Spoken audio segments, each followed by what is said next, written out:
What up, y'all? Welcome, everybody. Hello, friends, back to Speed Bump City. Welcome back to another episode or segment or series implementation of something creative. I'm Josh Gons. This is the homie Lugo. Where's Lugo? What? Whoa, bro, you jumping around on the entire branding already. Here you go. Cool. Hey, man. Where's Lugo? This is episode 9-ish or 10-ish. I don't know, bro. I'm so lost on numbers. This is 9. This is 9. This is Big Niner, huh? Niner. This is a series where we talk about all things creative, some creative experiences. I don't remember the exact tagline that we thought of and we landed on last time. Yeah, we did think of something. Yep, right? Perfect. We both forgot it. We should probably write it down. Yeah, we should definitely write it down. We should recite it every single time so everybody knows what we're doing every single time. All right, guys, if you're watching this, welcome. If it's your first time, welcome. Yeah, we kind of talk about our experiences as creatives, the highs, the lows, everything in between, the day-to-day struggles that we face creating and sharing of said creation tragedy.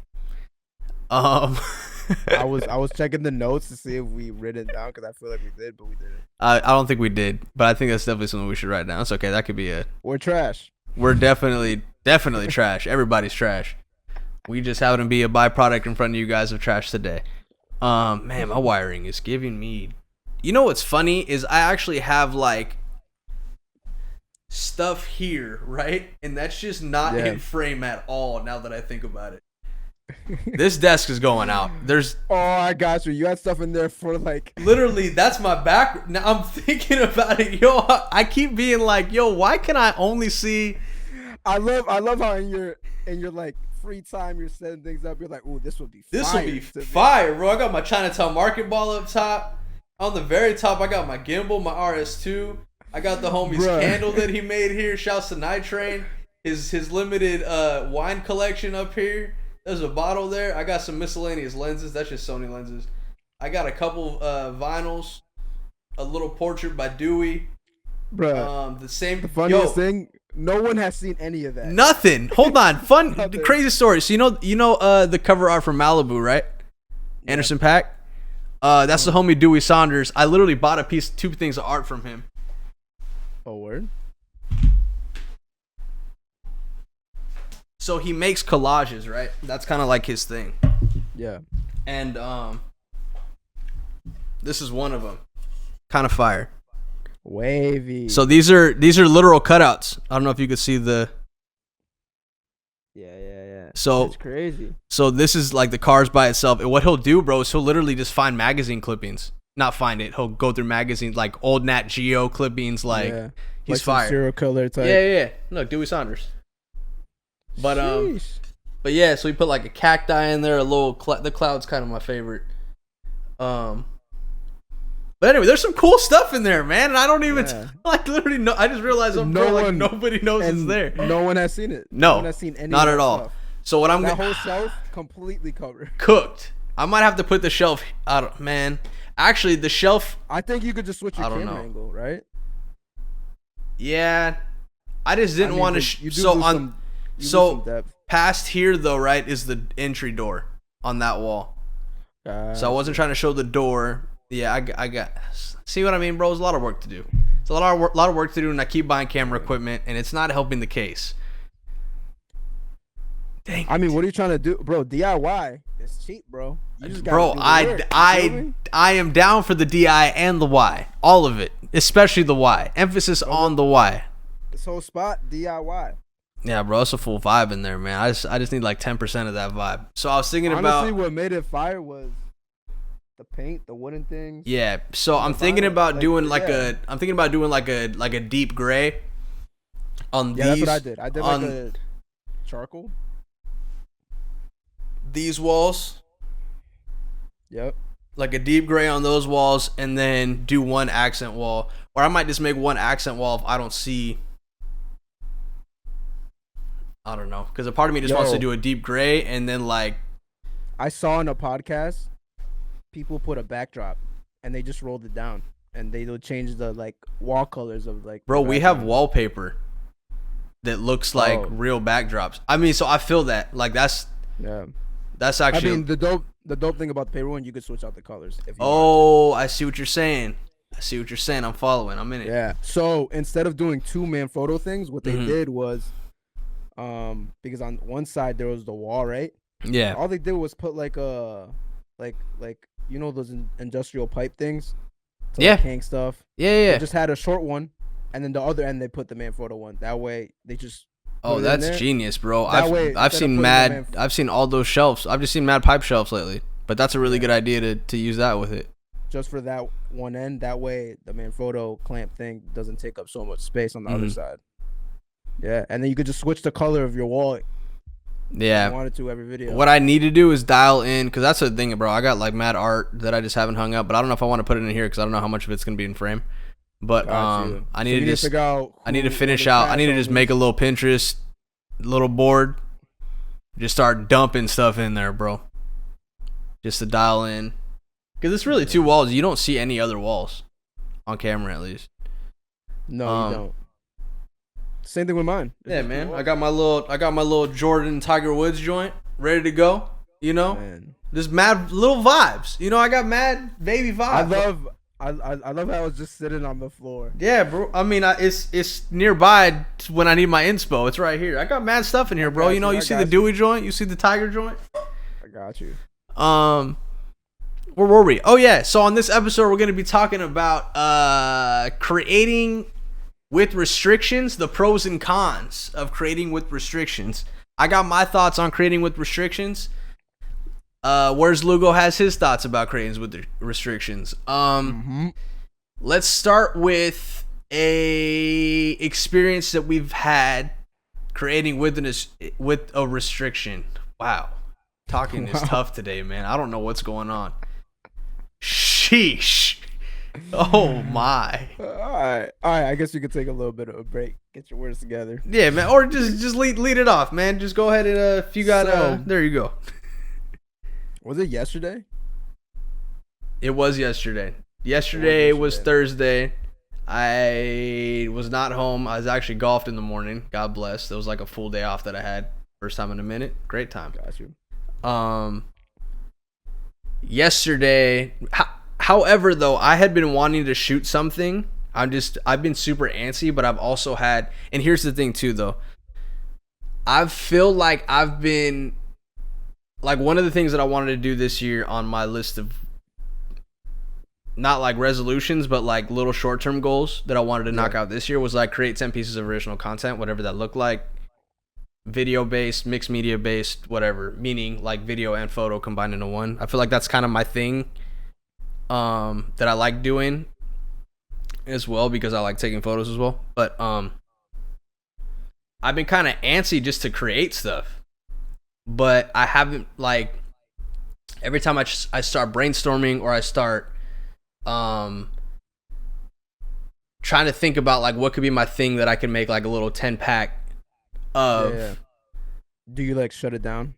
I don't necessarily shut it down, but when I start like not overthinking about it, if I start thinking about it and then I just hit that same wall of like what can feel organic for me to do that I'll want to wire in and do 10 times, but can still be impactful and not just like little throwaway pieces, you know?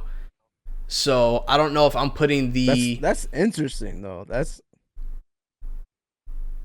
That sounds kind of weird to me. The reason being, is like, it's almost like you're trying to create something that could sustain 10 versions of it, right? When I think about creating something, I think about cohesion, I think about narrative, and I think about. But like in the overall aspect of your goal of like, yo, I'm trying to create 10 pieces of content. Yeah. It's almost like you're going into it thinking about the whole 10. Well, I like to have the full picture in mind. Because you want them to be like a thing? Because I would like it to be. Because that's the thing. A lot of my work is one-offs, right? It's a lot, like, I'll do music videos, I'll do photo shoots, I'll do brand deals. It's a lot of one-offs for which are great. I'm mad grateful to be creating in this space and to be able to crank out different things. It's one of the things that I love about being a freelancer, right? Is like no two shoots are the exact same unless it's literally replicating the same thing that we did last time with the same person. However, something to call my own, I feel like I want to do something consistently, you know, kind of something like this being one of the things that I had been doing for a while. But I feel like in my head for this specific goal of 10 pieces of original content, fill in the blank, it started meshing into, okay, what series of 10 can I do? That's overwhelming, bro. Bro, welcome to my life. Like that's literally. So whenever I start thinking of like, okay, what could be my thing, right? It comes down to like, I start thinking about the details dialed in, and I don't think, and that's why, like, not necessarily, that's not the only reason, but like now I'm just been like, okay, I just want to start something. What is that something? What can I just start throwing on the wall at least? Usually, at least for me, when I found my thing, which is kind of like, it just became a thing, like the hyperlapse of like people, whatever. That was just me trying something, and then it just became a thing. Yeah, because it just became a thing. And from my experience and from my friends and stuff, when usually they had like a thing, it just came randomly from just trying stuff. Yeah, and they're fire. The hyperlapses are fire. I'll try and play one here because I think we've talked about the hyperlapse before, but I don't know if I've ever shown one as a reference. If you guys don't already follow Where's Lugo on Instagram, I'll drop a hyperlapse reference here in the middle between us. All right, we're doing the full edit. Wait, is this? It's already gone. It's already gone. Oh dang! All right. I placed the here as in if it could land in between the two panels that are. Bro, I'm gonna die if you forget to place it. Then you just look. Oh my god, that'd be hilarious. Nah, I'm definitely not gonna forget though. But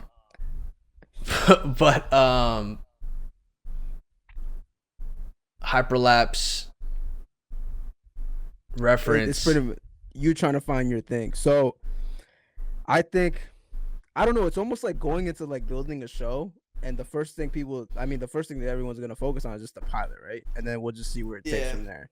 Obviously some writers might have some things in mind or whatever, but it's almost like you're going into it and like, okay, I have 9 seasons to make. Let me see what I could. No. I don't. No, that sounds overwhelming. 9 full seasons, because like even for those 10, it's like the same concept, just like I mean, even for those 10 things, right? Like, I'm not necessarily being like, oh, I need 10 scripts of everything dialed in before I can start, right? It's like it could be 10 concepts, like unfinished concepts, right? Something that can. I personally think the concept is harder to get done than a script.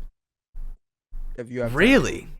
Yes, because a script. Once you. Okay. No, I see what you're saying. Because you can have like 3 bullet points of a concept, and that could be the intro, middle, and conclusion, and then fill in the rest with the script. But those 2 or 3 things need to be solid in order to fill the gaps. I feel that. My things that I feel like I've kind of placed or kind of like tried out. Yeah.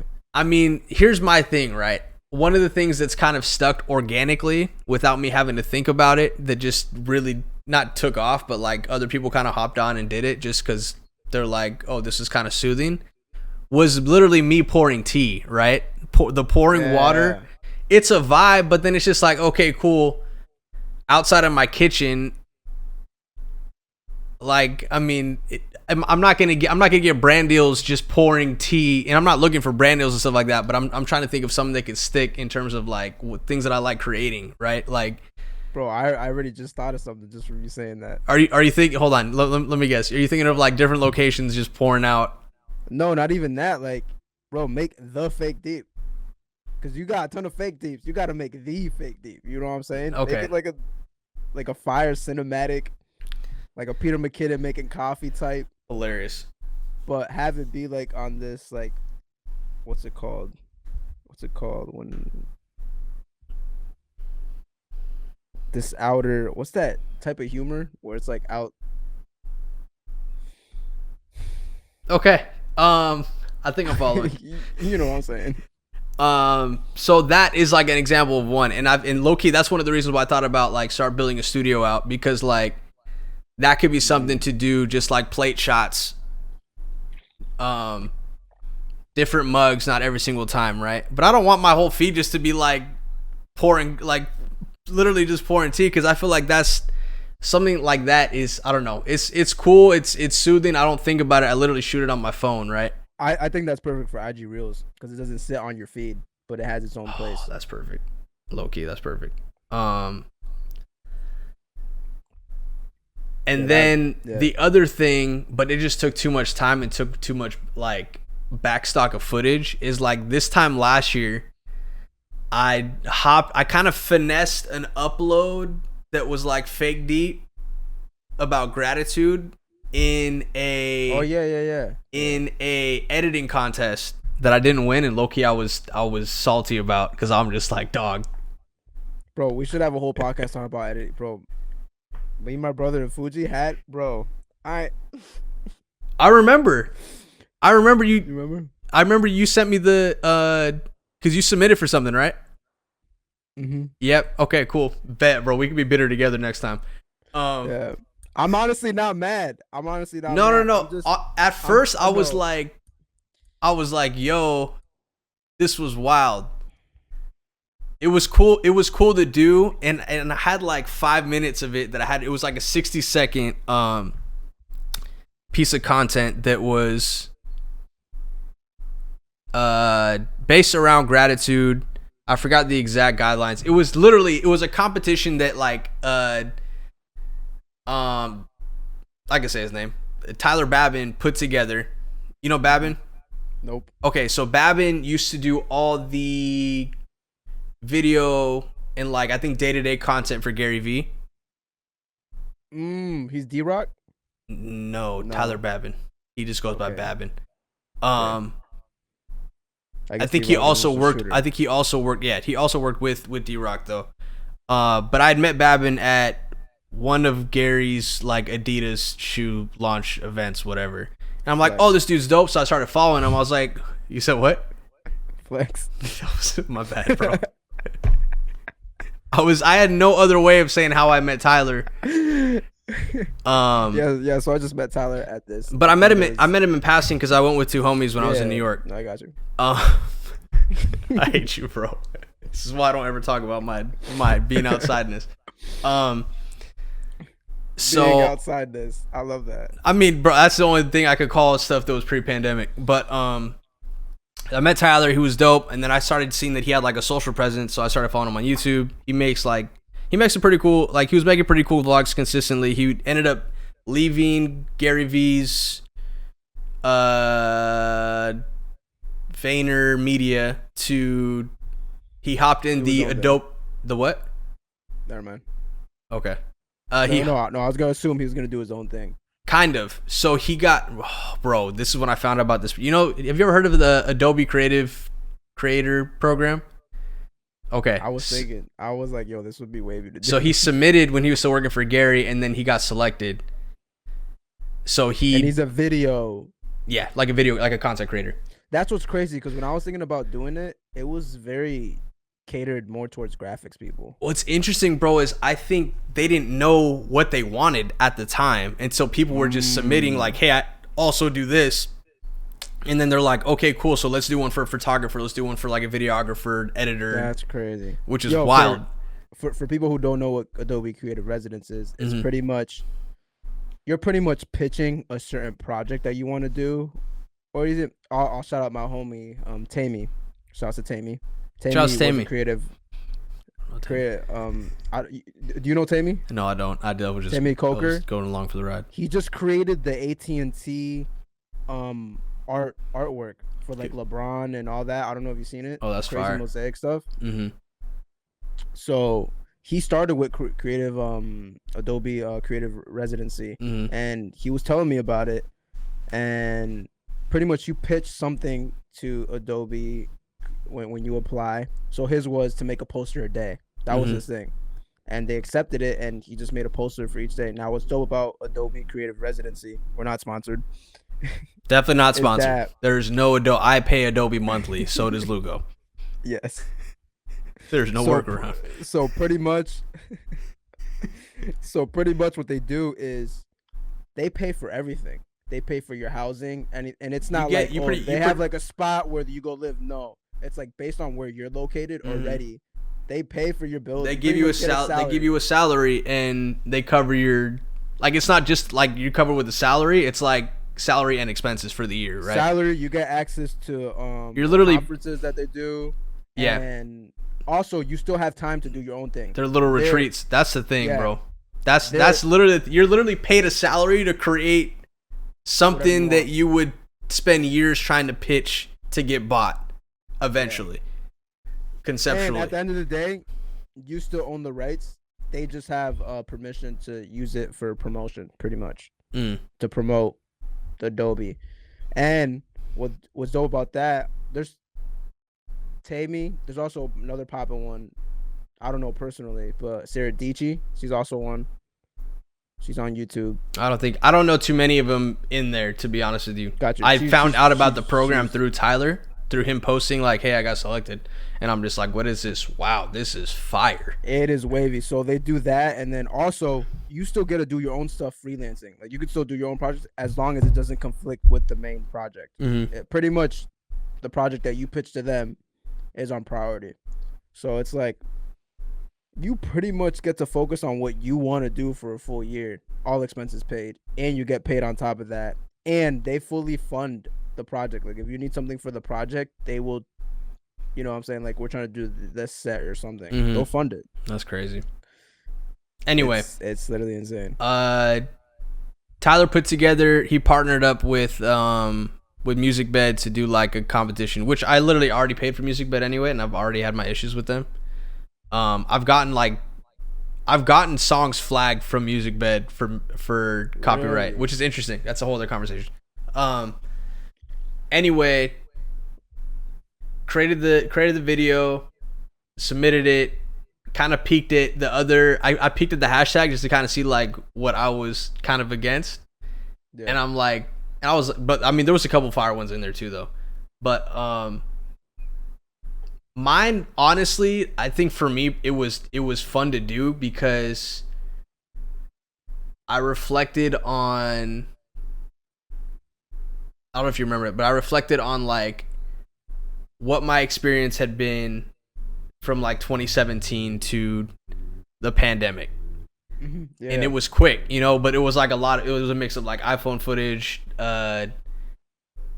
I think I saw Tokyo footage one. There was literally everything in there, but I speed ramped a whole bunch of stuff. I like was layering stuff just because like a part of it was just like, bro, I'm not gonna fit everything I want into this. And then I had like a little narrative piece on like basically, I mean, overall gratitude, right? And then I started thinking it was wavy. Thank you, bro. 10 so out of 10. Thank you. I appreciate that. Then I was like, oh man, maybe I could do one of these a week, and then I started working on the next script for it, because that's how I was kind of basing it on. But I'm just like, you know what, bro? I feel like I don't want these to feel like forced to be deep based off of like that was so much that was created and packed into one. I don't want to just create these just to roll out a piece of content, you know. Like if I make these, I want them to be from that same place, and that same place is not going to come it could come every single week, right? But I was also a lot of footage from travel, from like I can't just recreate that same feeling in that. And then that's when I was kind of like, let me shelf this for a sec. Yeah, I got you. But so yeah. So all that to say was Josh hit me up yesterday. We can talk. I don't care. I'm not getting paid at all for doing that. Cool. So pretty much he hit me up. Josh got access to the Dreamer, the Puma, J. Cole shoe. What's like the specific name for the shoe? They are the ones that I was shooting with yesterday were the Dreamer OGs. It was like the first pair of Dreamers, the low tops that they started rolling out for this shoe collection. I'm trying to make sure that might be okay. I could say that for the shoe collection. I just wanted to walk on eggshells to make sure I didn't overstep anything verbally. Josh is an honorary member of Dreamville. I'm grateful to be around. So pretty much, he got these shoes, That's right? the family. Fire. And Josh wanted to create like a spec commercial type of feel with it, right? That's how I would describe it. Yeah. So he hit me up like, yo, I'm thinking of this, creative homies just going back and forth, just bouncing ideas. My verbiage was, let me read the text. My verbiage was, quote unquote,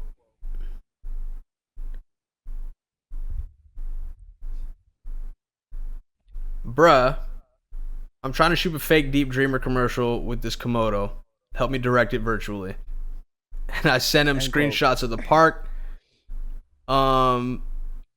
Basically everything just real quick, because I'm just like, man, I just wanted to bounce the idea off somebody just to kind of see if that stirred anything creatively for me, because I'd been thinking about shooting something with these shoes since I pulled up on you. Yeah, we're about to shoot something here. Obviously, time kind of. Time restriction was the name of the game for everything, and we still finessed. One thing we're gonna do is finesse, bro. That's another conversation. Finesse. Limitations. So I hit Lugo up yesterday. I just wanted to bounce the idea off him. Because in my head, I wanted to create something along the Dreamer narrative, which is like never stop chasing the dream, no matter where you're at. The Dreamer narrative being the name of the shoe and kind of the concept around it, the concept that they're pushing. Which the first tease at the Dreamer campaign that they did was Cole shooting in the gym basketball, because he went to college for basketball. I think he went to college for basketball.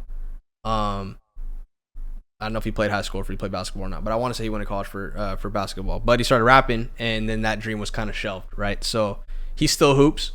So that's why he's nice. He's nice at hoop. Yeah, he's nice. So that's why he made, one of the reasons was why he made a hooping shoe. Genius. There was a Puma collab. And one of the marketing, I mean, there was like a whole rumor that he was gonna be part of, which team was it? That he was gonna play for like a game for like was it the Nets? Oh, maybe. It was a whole thing. Mm-hmm. Bro, everyone fully thought, yo, J. Cole's about to be like NBA. That's it. That's wild. Straight up. And I remember like there were tweets of like I think even Cole, I don't know, but I remember there was some like official tweet of like, yeah, we're talking about maybe him playing for a game. Yeah, and I think that was the basic, not narrative, but that was the basic genius. That's the basic genius behind Master P narrating what's it called? That same commercial that he was that was part of that Dreamer rollout. So anyway, I had wanted to not create anything crazy production wise, but just kind of create something mock commercial-esque, because I have like a few of these shoes and the box is fire, and something just to kind of showcase. And honestly, I did that. I wanted to do it just to kind of like flex that creative muscle. So what was the concept that we landed on? So the concept that we landed on, we're going back and forth, and I think the first thing we made apparent from the beginning is like, okay, you have this free time, you're gonna shoot. Mm-hmm. You have no one else. What's the plan? So the first thing we cut off immediately was like, okay, let's cut out all the ideas that you just can't do. Like, and it was just like, okay, what can you do right now? Because you're about to go shoot. And what we thought of was using the shoebox, and was almost using it like a snorri cam. For you guys that don't know what a snorri cam is, they'll use it for a lot of movies for like drunk scenes. So it's pretty much like the camera's attached to like a whole vest thing, and there's an arm coming out, and then there'll be a camera here. So every time the person moves, the camera's moving with it. Now the idea was to put the shoebox on this arm thing, Mm-hmm. so that you could have a ton of different locations with the arm, and it's still the same exact place Yeah. when you're switching between shots. So that was the general concept. And what was bugging you in the back of your mind about What like was bugging me in the back of my rigging? mind is like, bro, I don't got a snorri cam rig. And you're like, bro, just use a broomstick. I was like, bet. I pulled the broomstick out. My broomstick's is decent. Shouts to Target, you know. Yeah. I got my broomstick. It's an aluminum broomstick. Hey, But I was having issues because the camera's heavy, right? So I was holding the camera as is, but I was having an issue with keeping the broomstick from rotating without placing the actual shoebox. Because in my head, I was gonna take the actual broom part off, right, and just use the pole. Because we've made like snorri cam rigs in the past with like a C-stand arm, mm-hmm. and then kind of clamp it and just finesse it. But I didn't have a C-stand here or an arm to use, so I was just like, all right, cool, I'll try and finesse it with a broomstick. So it kept sliding, it kept wiggling, and I'm just like, bro, it's not it. But in my head, I'm just like, bro, I still want to at least give it a full chance, regardless of whatever product comes out of it. Because I mean, worst comes to worst, you shoot it, it comes out kind of poops, but it's like at least you tried it. It's building on more the bigger concept. For sure. Like, okay, we shot it, and it's like, okay, what can we fix for after? For sure. Yeah, and even when I rigged it up, I got it to where it was kind of stable. But I already knew I was gonna have to crop in way tighter than I wanted to. Yo, you should put in some behind the scenes, the little iPhone footage. Yeah, right here. I'll throw it right up here, guys. Right here. Okay, I was probably gonna do consistently in the middle. Perfect. So I finessed it. My neighbors definitely think I'm crazy because the window was open, and I know for a fact they always be looking, bro. Their dog be outside. I know they be outside. And I literally, like, one of the shots was me walking through my house. You see the shoebox, and it kind of just it passes through the living room. Honestly, it was low-key a fire rig. It worked. The issue was it was a little windy outside, and that mixed with the walking motion, added a little shake because the shoebox wasn't too secure. So it got a little poops during the walking portion over to the actual court that was at the park. I think looking back at it now, I think in terms of like the DIY route, like not getting a whole CCN and everything, I mean, bro, just get some screws, the drill, little piece of wood, you're straight. Just Yeah. that junk. You could almost not build, what am I saying? Get a piece of wood to fill inside the box and then drill it through that. That way and then sturdiness. I see what you're saying. Almost like a blank box to fit inside. Yeah, the issue I was having was since it was sitting on top of it, right? Yeah. The only time I've done a snorri cam styled rig was that I at least had a clamp and I wasn't trying to tape it to the actual round part of the pole. Yeah. So that's why I ended up using the broom side of it. So yeah, that's why it was kind of shaky in that sense. But then yeah, I mean, but at the end of the day, it was a broomstick. Like, it's 10 out of 10 not built for that. But made it work. The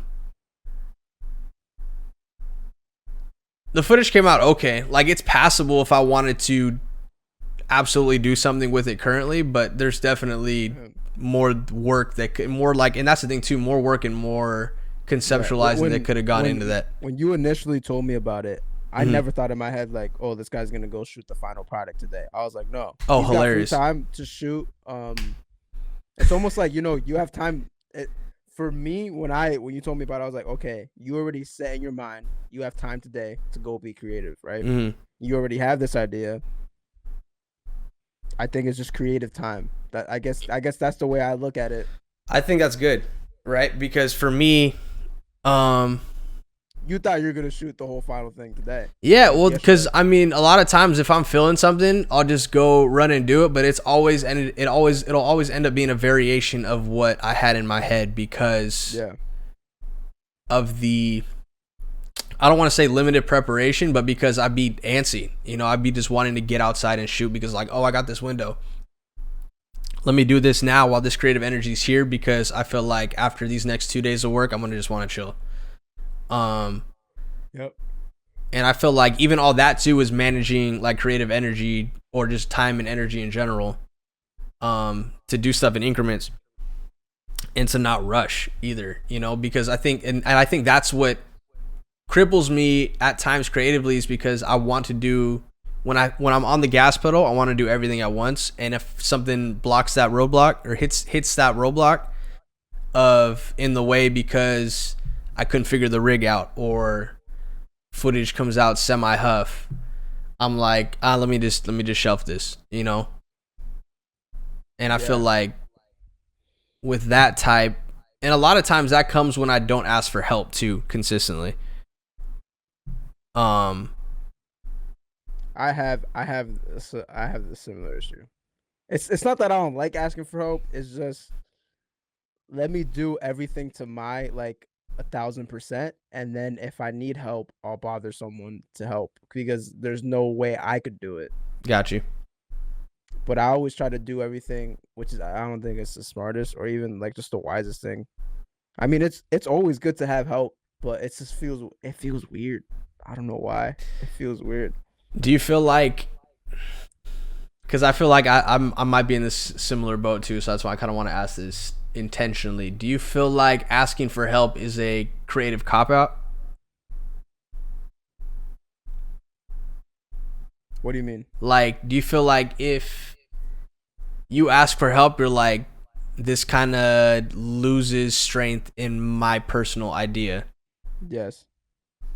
Me too, bro. I don't trust people if I'm being honest. Oh, okay. And it's not that I don't trust people, but it's just like I don't know. It's like because I know for some projects, I mean, obviously if the idea includes that person, Mm-hmm. it's still under the idea. But for some things, it's like, oh, I want to get done. But that, I mean, it's different for my area. There's no one doing what I'm doing here. That's At facts. least, That's facts. at least at my level. And Yeah. it's not saying I'm the best or anything, but no one here is doing this professionally, freelancing the way I'm doing it. Mm-hmm. Just the area I'm in is just the reality of it. So I know if I reach out to anyone here, I just because I feel like if I was in LA or something and like if we lived near each other, bro, I'll be hitting you up all the time. To get Oh, ideas, for sure. 100%. That dynamic's different. But even then, bro, like out here, I don't know a lot of videographers. I know people that do video, that could do like tour stuff, they could do like recap stuff, but I don't have a lot of homies to where I could be like, yo, let's. Cinematographer. Yeah, I mean, cinematographers, directors, like I know a few, but not within my peer circle to where I could be like, yo, let's just figure something out in the next month or two and just. I might know one consistently, but even then, like, I don't know. A lot of times I'd be like, I want to do stuff for me with my voice, with my creative, you know what I mean? So it's like I don't, and I think I do have, and I think that all kind of ties back into like me wanting to create those 10 pieces of what my voice can be, narrative wise, impact wise, like in something to own, but that has also been in the back of my head for at least 2 years consistently. Yeah. So for something, because I even mentioned it to you, I've had a project that I've been thinking about for like 2, maybe 3 years now. Yeah. Super personal, super whatever. And it's just hard to, when you have something that delicate important to you, it's delicate. Yeah, it's delicate because it's not just the creative thing is just a thing, it's personal, no doubt. Like this is me, you know what I'm saying? So it's like when you bring that and you get other people involved, it's like no one will ever be able to see it the same way you do it because it's so personal. It's That's just the reality of it. So you have to do your best to make it digestible, and then just hope the result is still the same. Mm-hmm. And the result is never going to be 100% the way you think it. That's just the reality. So yeah, and that's like, because usually with any other idea that I have, I'll just go do it. I'll just whatever. But this idea, I think when it comes into something very creative or And something very personal. And I think that that's a double-edged sword, right? It's not just something creative, but it's something, it's your baby. You know, it's your baby because it's I don't know if it's a reflection of you, but it's like you got an emotional tie to it. 100%. Mm-hmm. And I think that's fair. Yeah, it's weird. It's weird. But I think 2 years. I mean, you've been thinking about something for 2 years. I've been thinking about something for 2 years. It's like 2 years to get to the point. It's like, yeah, all right. But you've been thinking about something specific for 2 years, though, right? Oh, you've just been thinking about this. For me, I'm like, what can I create? And there's a lot of moving parts. I haven't really said this publicly on this platform, but Kev on Stage Studios, for example, right? The app. The app has been such an interesting place for me mentally, because it's like, okay, what can I create that can not necessarily fit that platform, but that could also be on that platform if I wanted to create something original myself. You know, because at first it's like, okay, music show, easy. But since it's a separate app that's privately owned, not individually owned, it's privately owned, there's not necessarily any original music, there's no music licensing deal or music licensing partnership that like is already set up with YouTube, that's already set up with kind of Facebook. I wouldn't use Facebook as an example, but because for me, something that I would love to produce, right, is a music performance series. However, I couldn't do that without going through a complete legal process for each and every single episode that could okay that one song, or if they did X amount of songs, you know, stuff like that. It's just, it requires a full legal battle to do something like that per episode that costs way too much bread. So that's out. So for me, that also, it puts me in a position to where I'm like, okay, cool, let me try and create something for the platform. But then I'm like, creating something original for the platform might not be a representation or reflection of you. Right. At first, you know, because I mean, of course, like an original series on there will still be an original series, or like by me on there will still be an original series regardless. But the last thing I want to do is feel like I'm creating out of a place that isn't in my own authentic place. Yeah. Just because it's not there yet. You know what I mean? I've never. That's interesting, and I never thought about creating something for a certain platform, or like keeping the platform in mind. So if you think about it, right, this is where we differ. Follow. Yeah. From all deaf to even now, right? Yeah. These aren't my personal platforms. I love creating with them. I love creating for them. That goes without like saying by any means. I'm super grateful. But at the end of the day, when it comes to like day-to-day content creation, it's not necessarily from the original place. And I think that, or the authentic place for my platform, and I think that's where I might get in my head about it too, right? Is that I get in my head of what am I creating for me, and where is that voice, and where is that like undertone narrative and the stuff I'm letting fly, and so on and so forth. Yeah, that's definitely different, because I've never worked creatively like under someone. I've worked with people. People. I mean, our dynamic is we work with each other too. It's not like do this, and this. Yeah. Like when we have like creative campaigns for like brand deals and stuff like that, it's everybody's ideas getting thrown around. I've never worked at a spot where it's like you're creating things for them consistently, I guess. Okay, I got you. you're creating something with a lot in mind, right? Mhm.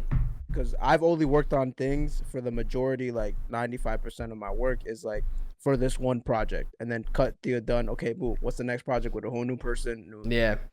I might have reoccurring clients, but it's a whole new different project with someone. Like, yeah, it's almost like each little thing, Mhm. and especially freelancing. So, especially the way I started booming, I feel you. getting my name out there to a degree Mhm. was from creating personal stuff.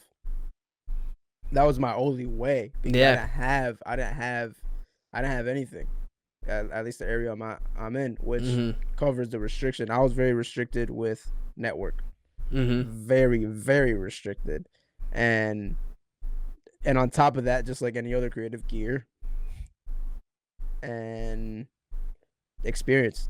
I wasn't able to get that experience because I didn't have the network. I didn't have the network because of the areas I was in, and Mhm. all of my ideas I couldn't get done because of my resources. So it's just a little cycle, right? Yeah.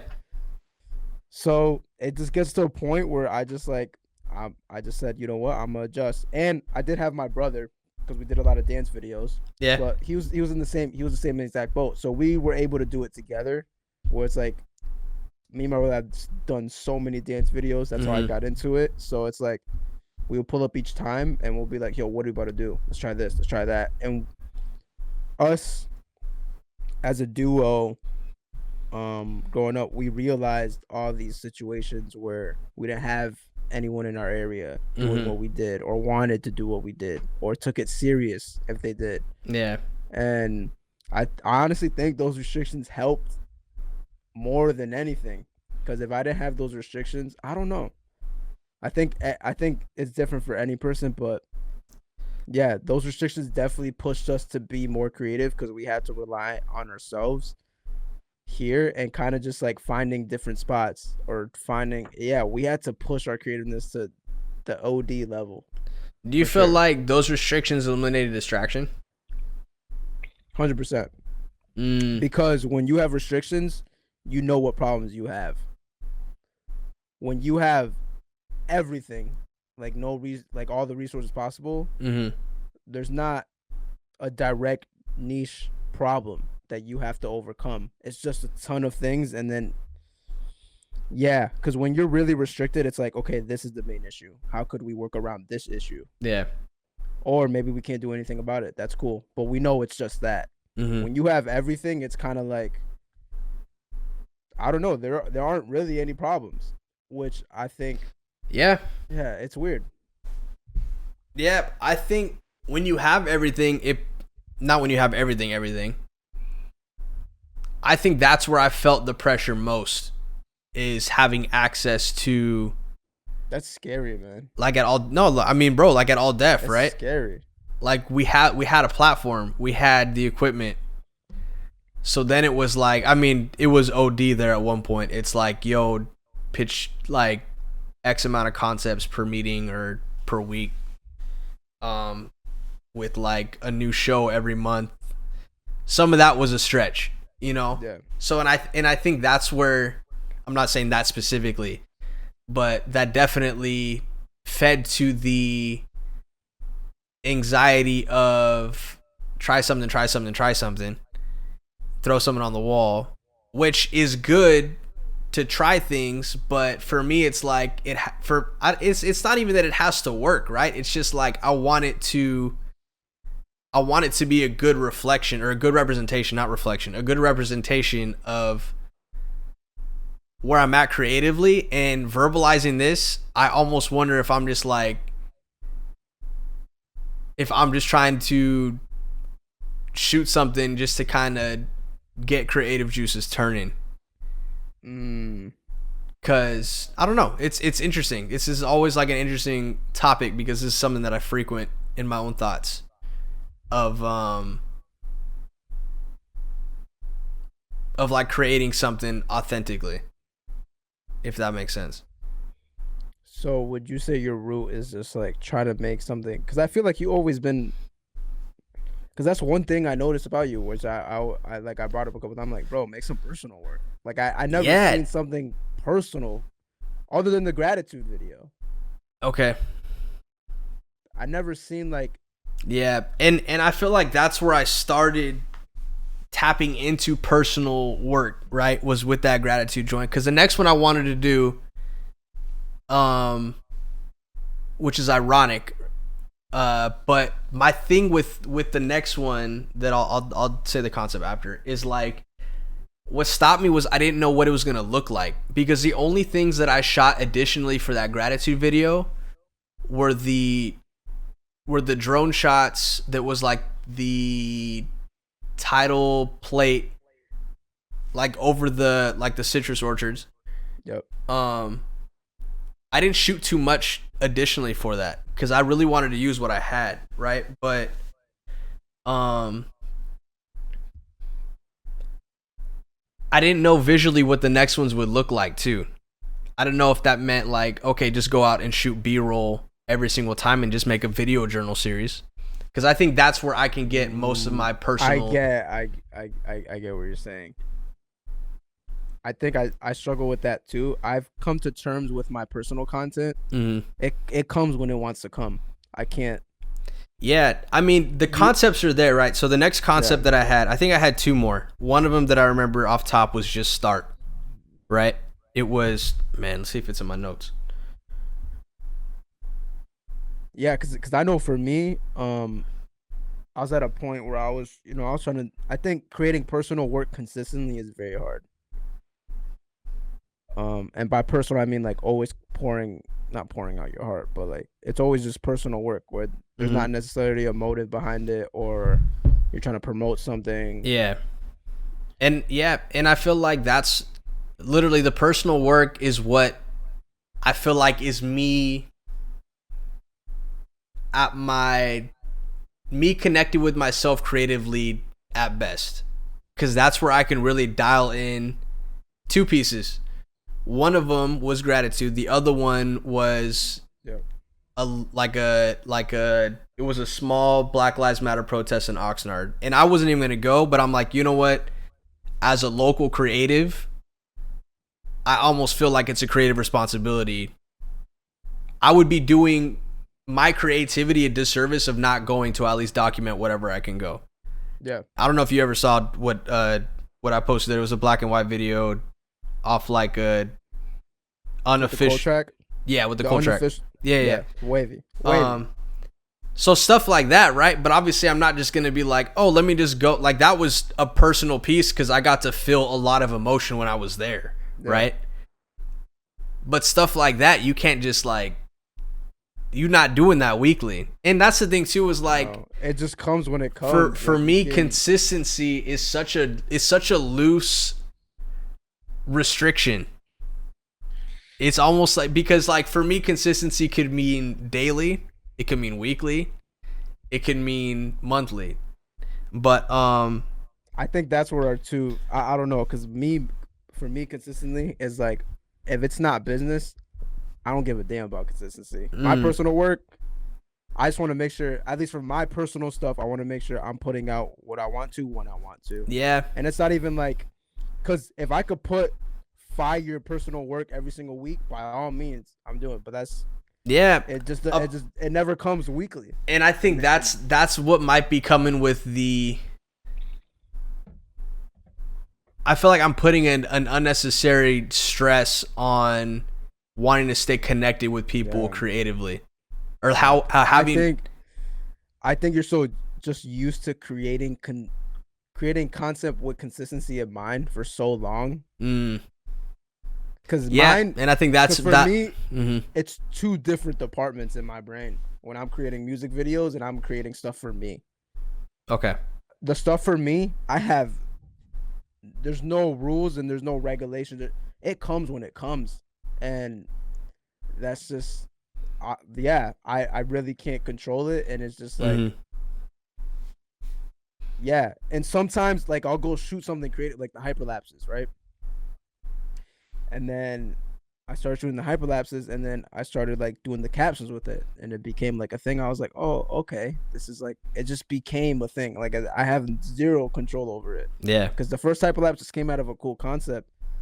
and then I made the second hyperlapse, and then that's when my things just start popping up, like from just trying that hyperlapse. Okay, let me try this, and then I wrote a caption. Like I just felt like I needed to say this, and then the one hyperlapse that I did with my brother sitting down and go in a circle with the cold track friends over it. Mm-hmm. I fully I fully thought of that way before, like exactly the way it came out, and I knew I had the caption in mind already. That's fire. But that's from doing all those hyperlapses, trying it out, and Yeah. I was like, oh, okay. So, but like I have no control over it. Yeah. And cause like in my notes, this is literally from last April, because I think the first one I did was in March. It was like end of March or whatever. There's 3 more in here. One of them is just start, and that one's fully kind of scripted out. And it's, bro, what's crazy is the first sentence. Just peep this first sentence. This is literally what we were just talking about. So it's kind of wild to circle back to this. Title just start. First bullet point. I've been fighting on what to call mine on the content side. I've been a part of thousands of hours of content. I'm grateful, but I'm still missing something of my own. So I'm not going to get into the rest of it, but yeah, and I think it's dope that you're going into that, because that in itself is personal content. And I think that's what, because the next 2 are like, it's called In My Head, and then Adapt is the third one. And these are all things that I've literally been circling back on mentally and creatively, but now I'm just gonna figure, because I mean I think this is it, right? This might literally be it in terms of like what to put out, but I wouldn't, like, after this conversation now, these will come when they come, because this is a concept these are concepts I jotted down almost a year ago. Yeah. And I think these can't come to life without experiencing or having that roadblock of sitting in this thought, you know? Yeah. I had a conversation with a homie, and we're talking about legends, and I was like, I strongly believe what separates legends from like just regular professionals is that ability to, like, like personal stuff. It's almost like a lot of the things that I do creatively, and as you keep doing it in your craft, you start to get better at it, but like I feel like legends know themselves so well to the point that they could calculate how to get themselves to that place of creating something personal. Does that make sense? Oh, wow. Like for me, creating personal work, I have zero control over it. It comes when it comes, or when I'm doing something, I'm inspired from it, and I have no control over it. I feel like legends, because it's not forced. Because if you put something out, in a forced sense, it's no longer personal. You're doing it for a different means. Exactly. And I feel like legends like know themselves so well to the point they know what they have to do to get in that headspace. Sorry, I just wanted to sit back. And like, you good, bro? I'm listening. Chill. So it's like you grab any legend, I feel like they're able to put themselves in that spot, and they know how to. They know what they need to do. They know, and that, like, for people like us, making it sound like peasants. Yeah, us peons. But yeah, I feel like what I've been really trying to hone in on was every time a personal idea or dope idea, it was like, okay, how did I get there? And how did, like, I feel like they know the science behind it. I feel like it puts a pressure on it, because it's like, I did this one, bro. I mean, not that I know to a T, right? But it's a similar concept. It could be a similar concept as those creating music, you know? A lot of people's first albums, rappers, if they're very conceptual and they tell a story, a lot of the times it's years worth of experiences. Yeah. And then when their sophomore album comes out, if their first one's pretty successful, they toured, they're starting to make money, their life has changed completely. Yeah. It's tough to tap back into that first side or that first project of storytelling, how you came up, the struggles that you had, when you're not that tapped into those struggles anymore, right? You're not tapped into those experiences anymore because you've grown through them. Number one, you've experienced a completely different side of life. So your next album, it could be a different set of experiences, but you also could be out of touch with a very raw emotional place because it's like life is a little bit, might be better financially, not necessarily better in all aspects. I'm not saying that, but it's tough to go back to that same personal space, that same personal mentality when you're just trying to turn it on and you're expected to put an album out, a full project out 8 to 12 months later. That had even sometimes they don't want to go back to that. Example A, Chance the Big Day. He's not an upcoming artist anymore. His music's not gonna be about that. His music's gonna be about his wife. That's just how it is. So and I like and then that's why like you grab someone like Stan Lee, and it's like, bro, how do you come up with so many ideas at how go like at that legend level, bro? I feel like RIP, but I feel like I feel like he knew like, okay, what do I need to be doing? What type of mental energy do I need? Like I feel like he knew, like for me to come up with an idea, I know what it takes for me to get that done. For sure. Also, I wonder how many reps he puts in. I wonder how many ideas don't 100%. Make a lot, probably don't make the phase roll out, you know. Done. And maybe that's his thing. Maybe his thing is like, okay, I need to come up with like 30 things, and then I'll eventually. Man, I want to find like, Stan Lee interviews, bro, because that'd be kind of crazy. Yeah, like, bro, legends. I don't know. I feel like that's what separates legends from professionals. Like they just know themselves so well creatively. They know what could trigger that for them. Because I don't know for me what could trigger all these personal ideas that come from me. I know it comes out of experiences, but I know there's some sort of thing. Yeah. To like, but also, bro, I feel like I don't know if you ever fully tap into like, oh, let me think of 3 of these. You might have to literally do the reverse if you're feeling it, right? If whatever you're feeling or whatever you're going through, if you jot something down, you might get a concept out of that. And it might be while you're not feeling like not necessarily like force the creativity out, but it might not be when you're like, it might not be in a high moment. It might be in a moment of reflection on like, man, this did suck last night. Oh yeah, this is what I felt. A lot of actually a good amount of like ideas that I came up with were like out of shooting a bad idea that I had. Or just the result of that got it to that good idea. Yeah. Which is why trying is so dope, because you could try something, go be trash, but it'd be like, then it'll lead to something else, because you know what you could do different, and then it just puts your head in a weird space where it's just like, all right, what is possible with this? Yeah, man. I mean, there's so much that goes into it, right? Because like even then I have these concepts, but now I'm thinking, okay, without it taking a month worth of different places to go shoot, like if I wanted to shoot this in a day, is it just gonna look like B-roll? Is it just gonna look like, you know, because then I feel like it still won't hit the same way with like some crazy energy selfie footage of me and my friends in New Orleans. You know what I mean? Like there's so much, there's so many different, there were so many different pieces. And that's the thing too though, right? Is like, I wonder if part of it is like trying to cripple itself by replicating what's already been done. Because what's already been created, what's already been done, you can't like, you won't ever be able to tap that. You won't ever be able to recreate that moment. You won't ever be able to like, and make another version of it.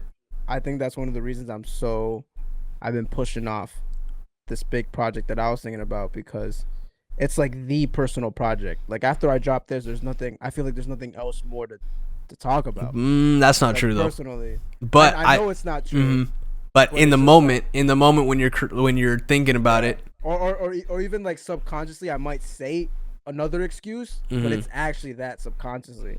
Yeah. And it's like if you drop this, it's like, what else is left? And I know there's a ton of things left, but it's just like, this is the main thing. You know what I'm saying? And it's like, yeah, I feel like, yo, your mind will play tricks on you, like, bro, 1000%, creatively. And sometimes all you have to do when those tricks are hitting is take a deep breath and be like, but what if this doesn't happen? You know, Yo, like in up. terms of just challenging that joint and being like, okay, but what if it goes the complete other direction? Because that at least puts you in the place of trying, right? That at least puts you in the place of like, nah, I think the same amount of energy you put into thinking about something that won't happen, you should put into the idea of, okay, what if it does happen? 1000%. The same amount, and same vice versa. Yeah, it's like, challenging that negative thought, you know. Yeah. And it's not in what that doesn't eliminate the negative thoughts from coming. Yeah. Right. And for some people just have the positive thought, and I think which is great. God bless them. I would love to learn. Honestly, trust me, I would love to learn. Honestly, however, but even then, sometimes it's good to have that negative thought too. Yeah, no, for sure. It's there's definitely that balance of, okay, but also let's check that thought. Yeah. Because like, especially with like practicality and realism, I'm not saying don't dream, like bump dreams. But I definitely think it's important to like ego check the negative thought, you know, just because it's like, okay, I mean, and that's how you grow through them. You're still, like I said, you're still going to have them, but it makes it easier to process and accept that they're there and not just be in denial of practicality. I think for a while creatively, I was just like, this is what it is, so this is what I'm going to take for it. And once you start expanding it, bro, there's so much mental strength that goes into creativity. It's insane. It's draining, and it's a cycle, right? It's never to the point. It's not linear in meaning cycling. There's some days where you're gonna feel on top, and there's some days where it's gonna be like, I am being drugged under the carpet. I feel all the nails that are holding the carpet down. Up and I'm like, how am I even able to do this? I'm trash, bro. Straight up, like, you. But it's a normal thing. And if you don't accept it being a normal thing, you're not being realistic, because there are definitely days where I'm like, this is great. This photo was great. These shots were great. This edit was cool, but it works. And the client liked it. Like, it's not a trip, but then there's also times where I'm like, you're editing a photo. This is not enough. This is not it. Yeah. I'm not where I should be. Bro, there's times I was editing photos and I was like, because, you know, sometimes you build a system, like some sort of, like, I guess, ritual, like every time you build photos, like the certain settings you go to first or whatever. And I remember one time, like 2 years ago, when I was really starting off, and I was like kind of getting the hang of it. I was like, all right, cool. You know, you start building like the hang of it. Yeah. And then I had to check myself because I was editing these photos and I was like, bro, I'm really trash. Like, hilarious. This photo's not coming out like the way I envisioned it. I'm like, how? Yeah. And that's the thing with like creativity, like, because it's such a broad, subjective thing. It could be really trash or it could be really dope. There's no concrete, like you said, there's no linear, like, yo, if I do this, it's going to come out like this. Yeah. Listen, man, and nobody even knows. Like, somebody could say something's trash, but who really knows, bro? If you like it, cool. If you don't, cool. Like, yeah. I think the one thing I learned from that was that it's always dope to get second opinions, but only get second opinions from people that are in positions where you would want to be. Like, if you're getting someone, like, I feel that it's kind of like the concept of like, oh, I'm asking this person to like review this video, and they're like, this is kind of trash, or like, they're not feeling it. I'm like, they know nothing about, or not even that they have to know something, but they don't appreciate cinematography or anything. For sure. And I think it's also good to be specific and intentional with that too, though, because even how their experience got them there might not be anywhere close to your own story or your current experience. 100%. It's finding that good person, because you also don't want to give it to people that are just gonna gas you up either. What? Yeah, absolutely. Yeah. So it's just finding that good blank Bob. Good old Bob. Good old Bob. Good old Bob. He, he's just a generic perspective.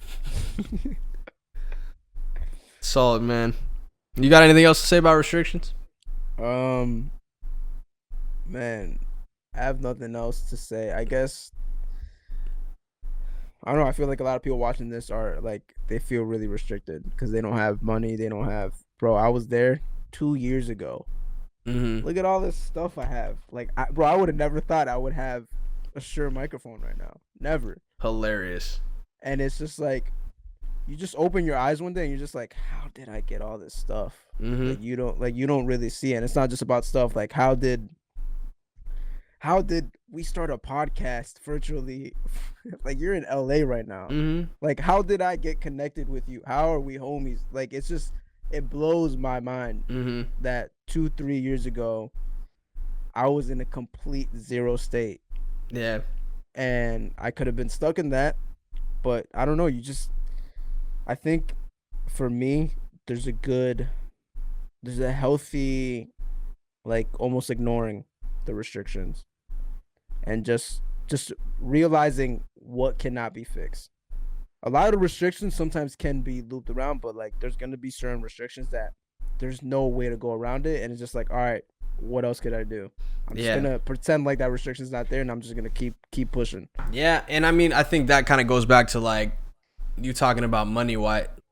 It's like it's not the fact of like, oh, I don't have money. It's the fact of like,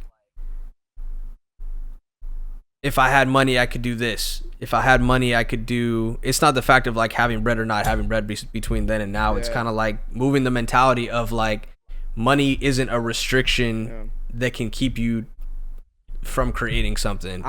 You can figure it out with whatever you personally have right now. Yeah, I believe. Honestly, not that I have anything figured out, but I am definitely jealous of the person I was 3 years ago. In terms of mentally, in terms of creative wise, me and my brother talk about it all the time. It's like, yo, you remember the days when we were just like creating mad stuff. There was no like direction or anything, and we didn't have any gear. We didn't have like, because we didn't have any gear. It's just like, F it, let's just see what we make. And now since I have all this gear and I have to worry about, we have to make sure we get the right shot. We have to make sure the lighting's right. There's just so much other things that can be distracting to the creative process. To the point now, or even vice versa, sometimes I don't feel creative unless I get a new camera. Like, you need that extra boost of like, ooh, let's be creative. And that could be with buying a new camera, that could be with meeting a new person. Sometimes you just need that boost. When it could be with asking for help. Yeah, back then, 3 years ago, bro, when I was fully restricted, had nothing, I felt the most creative, bro. Because it's just like, I have nothing. It's just like, this is, I don't know. There's nothing else to worry about. And now it's like, man, it's almost like you have like another person inside you. Like, I don't know. You could do this differently, or I don't know. It's weird. Yeah. So I feel that, man. So anyone out there that feels restricted or is currently restricted with the stuff, that take advantage of I know it sucks, but it's a good spot to be in, because this stage right there and then, when you're really restricted, is gonna build you to get to a point where you're not dealing with restrictions. But I feel like that stage is the most important because that builds the creative perspective, which is more important than any gear or anything you buy. And I feel like that restrictive space or season is a good spot. So if I had to go back, I would definitely not change anything with what happened during that come up phase when I was really like down, like with nothing. But I would try to appreciate it more and just be like, oh man, this is actually a good spot to be in. Or like I could just focus on creativity. There's nothing else to focus on. I don't have a choice to focus on anything else. Like, this is my only option. And then I guess you could really test the waters of like, yo, am I actually creative etc., etc. So for anyone out there at that stage right now, it's just and that stage is never gonna go. There's always gonna be something more to be done. But when you're starting from scratch, it's definitely a lot harder. So yeah, just take advantage of the fact that you're in that stage. Embrace it. It's almost like perspective shift, you know? Yeah. Because whatever that stage is, it's kind of like a fill in the blank. If you feel like the stage could be like, if you feel like you aren't able to create because you don't have a platform, if you aren't able to create because of whatever, you know, like, oh, I can't get this camera, so why create something? Like that's the type of restriction kind of like being talked about. Like it shouldn't necessarily be, I mean, obviously it's easier said than done, but like being able to kind of like utilize what you have is the basis for like everything that Kev even built, you know, like he was shooting everything on a initially iPhone, right? iPhone, but before that was like an iPod Touch, you know. Jeez. That led to the iPhone. But like, bro, we just got cinema cameras last year for like our office stuff. Like it's literally Yeah, like, I definitely remember having conversations with you like, yo, I'm trying to convince Kev to like, upgrade the cameras and stuff. yeah, you know, and like for a while it was just to the point where he was just like, all right, let's dial in for app quality content. That's really the only reason why we switched to cameras, is because of the app, to be able for stuff to look fairly good on the app medium as well. But yeah, I mean, stretching what you have, like I get so many questions on like, yo, what podcast mics do you guys use? What cameras do you guys use? And to be honest, like all that doesn't matter at the end of the day to start, unless you're like, hey, we've been, you know, like, unless you're genuinely looking to upgrade your stuff because you want to have a higher production quality and stuff like that. That's another conversation. But like, yeah. I want to start. What stuff do you guys have? That don't necessarily, unless you're completely like in the dark on any type of equipment, right? Like, Shure mics aren't gonna make your podcast. They're not gonna make or break your podcast. No. 100%. It's not gonna add context or a concept or a theme or consistency of a weekly upload. It's not gonna do the work, right? It's gonna be a nice addition when people are listening to it. But you can record on voice notes if you're just talking about a single topic. And it sounds great. It sounds great. iPhone has Apple got crazy compression, EQ, and limiting in there. And if you do it in a decently sounding room, it's going to be fire. Trust me. Yeah. You don't need the gear. I think a good way to look at it is almost look at it like you're in school. Because you're learning the skill of stretching things and finessing and try to be really resourceful when you don't have any resources. And that's a skill that me and Josh use on every single shoot. Mm-hmm. And without that skill, I hope we don't use it every single shoot, but we have used it on every single shoot. Hey, man. I feel like that's a skill that you only learn through that phase. Yeah. There's no, like, so many things that we finessed, like even melting the battery thing, was from other problems that happened before. That sounds so crazy with no context, bro, but go ahead. Go ahead. We had a battery adapter that didn't fit, so I had to heat up a whole knife and cut it to make it fit onto the. I bought that same battery adapter, and it's I didn't have to cut it. It was literally it was that monitor. Yeah, that was weird, bro. That was weird. Low-key, I might use that monitor though to record externally, so I can use my Komodo more consistently. But keep going. Hey, man. But yeah, we were able to finesse, and I feel like a lot of the things from the point when I was just shooting with my brother a lot, and we were really restrictive. It made us think of other things that we could do, and then now once you build that like perspective, we're able to go on shoots and be like, okay, let's try to do it this way, because you already spent I feel like just jumping straight into having all the resources, you won't learn all the practical skills of like if things go wrong, or like not having this, like what are we gonna do? I know some people that like, oh, we don't have this, all right, cancel it. I'm like, bro, what? Nah, you just do this. And that's like a skill that could only happen with that phase. So I don't know, I feel like it's so easy, especially for me when I was in that point of like being really restricted, of like, oh man, like just being down about it. And yeah, I think a good perspective is like, okay, I'm in school now. This is part of me getting to where I want to be. I have to learn this subject in school, I guess. I feel that, man. I mean, being able to kind of wire in and focus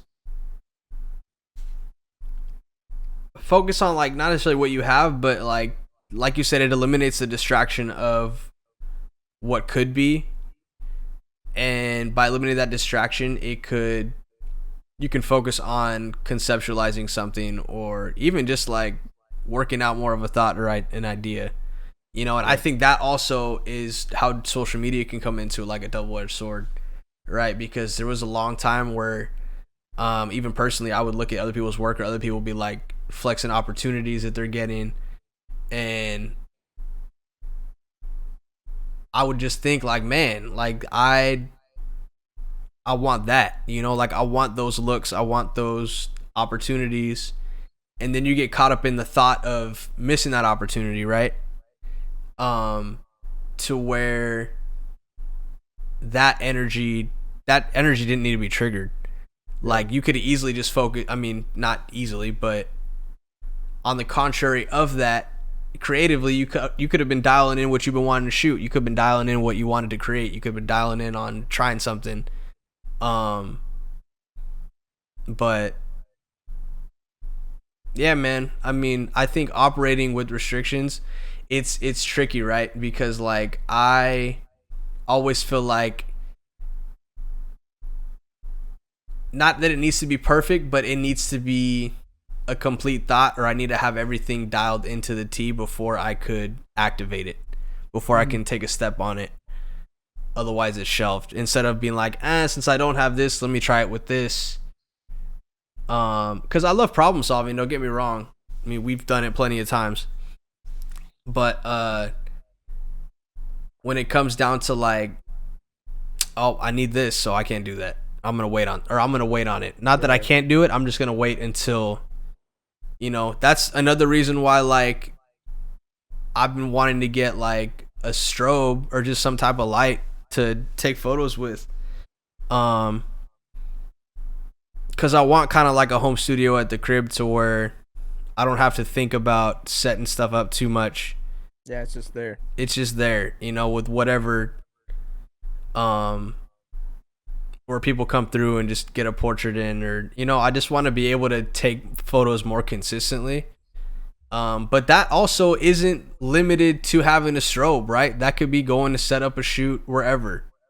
It's like, it's, but for me, like, I feel like my creativity will spark, mind you, with the means of getting a strobe, because I've been wanting to get nice res studio photography anyway. Yeah. But you saying all that now, I think the garage is definitely the move. Dang it. Okay. I think the garage is definitely the move. Which is cool. Like hearing the mentality behind it, I think the garage is definitely the move. Okay. All right. Okay, because then I can dial in this room without having to worry about like photography stuff. Yeah, the garage is for sure. All right, man. Well, this has been another installment of Something Creative, episode 9-ish, point-ish, 5-ish. I think it's 9. I think it's 9 too. Thank y'all for pulling up. Drop in the comments what restrictions you feel like you might have sometimes when it comes to creating stuff. and we'll try and talk about them. Yeah. Yeah, man. I feel like for the 10th episode, we should have another Q&A. Low key. We could do a Q&A. Yeah. We might do a Q&A for the 10th episode. So drop questions below. Okay. Yeah, drop some questions below. I'll also drop that we're doing a Q&A in the Patreon. So y'all can see it and have some Q's aid. Like questions answered. Okay. It's been a long week, guys. All right, y'all. Lugo, let them know where to find you. Where's Lugo? At Where's Lugo everywhere. Perfect. Yeah.